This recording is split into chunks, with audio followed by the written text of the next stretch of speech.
Portal 2, there's a good chance they'll be coming back and playing Portal 2. They had to go prep for something, so they just brought me in here to play Infamous with you guys while they get set up. So I apologize for those of you who came in expecting for Portal 2, but they will be back. So the beast had just put itself back together, and now Empire City is dead.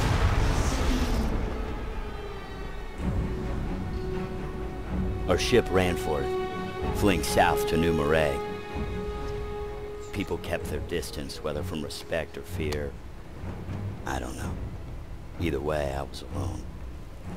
Others kept busy, acting out their routines as if it would make the world right again. But I knew better. I had been given powers to defeat the beast. I was strong.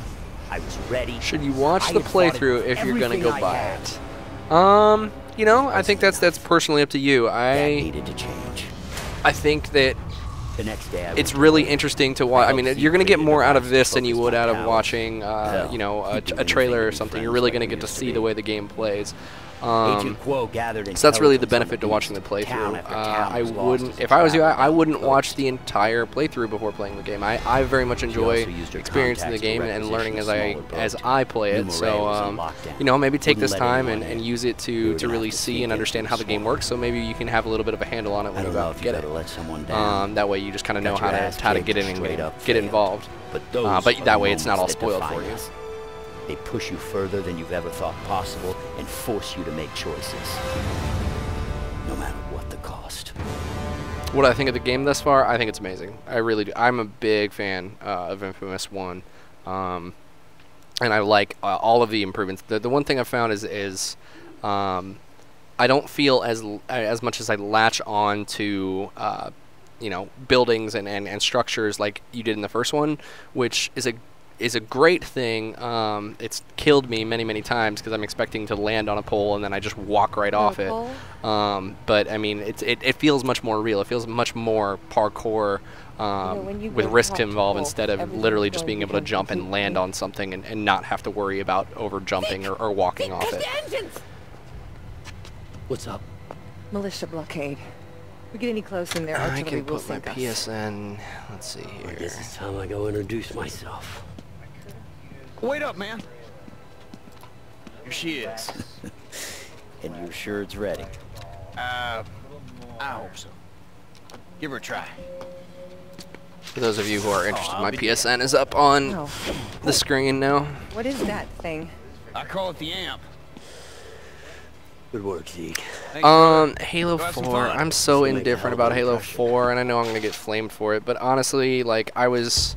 Not that I hate the Halo, you know, franchise, but I was really, I was very underwhelmed by the Microsoft press conference. And then when they were kind of like brought up, they're like, hey, we have a brand new trilogy for you. It's like, okay, maybe there's going to be something really awesome that they're going to pull out of their sleeve, and it's going to, you know, make up for everything. And then it was Halo 4. Like, don't call it a new trilogy. I mean, I get that you're going to do 3 new games, but that's not a new trilogy. That's continuing on a franchise that's making you money. That's not new. Resistance. The militia controls everything going in or out of New Marais. God, how could they let a bunch of hick fascists take over their city? People do strange things when they're afraid. Halo 3 was remastered. I don't know if it was Halo 3. It was Halo 1 that I heard was getting the anniversary edition. That is kind of exciting. However, I have such disdain for Halo 1 because I hated the state of the pistol. I think if anybody has the ability to snipe you with a pistol while you're trying to snipe them is frustrating. But you know, each their own. Some people really loved Halo 1. Me, I'm a much bigger fan of Halo 2. That was kind of my heyday. Swimming. Just don't overcharge it. A fire could blow up the entire village. Yeah, it could. Why does Infamous take up so much space when you download it? Well, I mean, if you think about it, it's a full. What's that? Yeah, I mean, it's a whole PS3 game. I mean, it's not, you know, it's not by any stretch of the. I mean, it's on a Blu-ray disc. So for that matter, right there, you got to think about the fact that you're getting the entire PlayStation 3 game on the download. So it's gonna have to take up a lot of space in order for you to get all of the features. And what I was really impressed about was I downloaded it and I played it on disc. prior, and then I downloaded it, and it just basically let me jump right in like the game, like the disc was installed. So I mean, it's definitely worth the space. What? Okay. I don't remember this. Sweet. Okay, so somehow my karma from previously... No, I was already a guardian. Okay. It's not carrying over. I am not carrying over my save from previous playthrough. I'm just noticing now because I'm on a new PlayStation, so my playthrough's not over here. So I just upgraded to Guardian, which is the first step in the evolutionary rank for the good side. Cole, thank you for showing some restraint.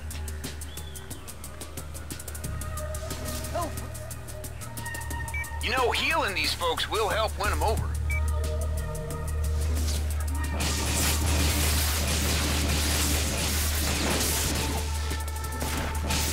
Alright, so now that I got these guys, I'm going to show you guys this new weapon, the amp. It just makes it so much more fun to melee when you can just literally get in people's faces. And it slows down combat almost like Uncharted, so it really makes you feel like your hits have a lot of power behind them, which is a great thing to feel that powerful. I need to heal you. Oh, come on. It's okay.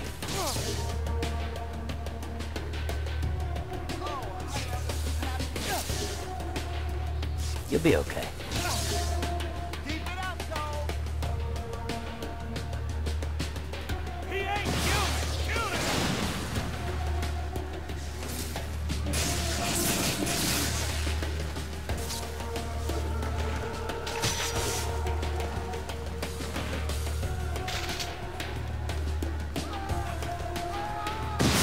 Oh, rocket launcher.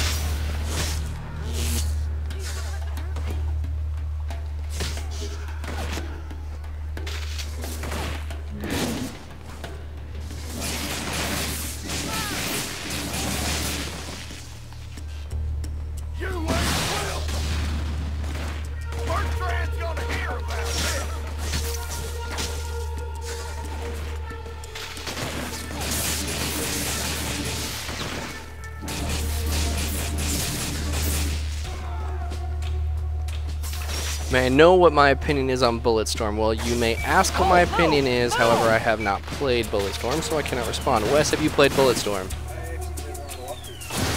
Wes to my left can give you his opinion on Bulletstorm, though. However, if you are looking to make an educated purchase, so I'm going to pass the headset over to him so he can give you his opinion.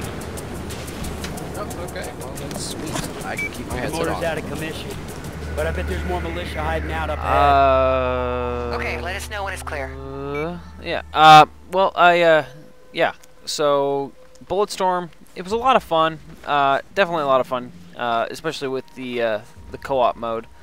But unfortunately, you know, I don't know if it's really worth the purchase. Definitely a rental because it was a lot of fun. But I don't know if you should go out and buy it. So rent it, see what you think. If you haven't beaten the campaign in that week, or beaten the co-op in that week, then I guess if you want to buy it, go right ahead. But it's a game that unfortunately doesn't have very much replayability because there is no competitive multiplayer. So yeah, there you go. So there's your quick review for Bulletstorm. Hey, do you like Brink? Is it like a parkour game? Everyone here did not like Brink at all, and you know, for me, if you're trying to look at a parkour game, I think games like Infamous hit parkour perfectly, in a very fun sense that really make you feel like you're being a really awesome parkour-ist. But I just think that I don't think that the parkour element at all could transcribe ever to the first-person genre, because part of the parkour, part of what makes parkour so fluid is being able to look at your surroundings, and I'm sitting here and I can see okay, what can I use around me, whereas I feel like I can actually, like, instead of just landing on the pole like I just did there, I can actually land, and oh nope, I'm gonna die there, but I can actually, if I can get close enough, I can grab onto it with my hands, which it's more than just see it. Like, you don't get to see what you're doing in a first-person shooter, and that's what makes the parkour look so awesome, is seeing yourself make these incredible leaps and jumps and movements.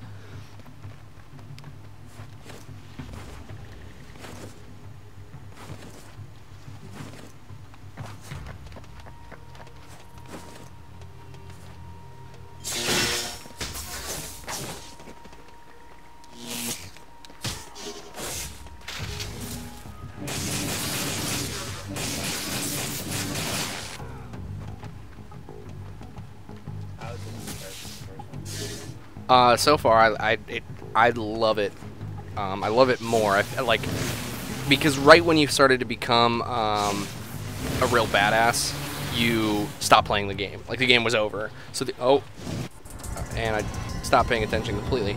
But like from here you start as being this really powerful superhero. You get all of your powers that you had at the end of the first one. It really does a great job of, you know, letting you jump into being a superhero instead of learning to be a superhero, which is... Which just makes sense. Yeah.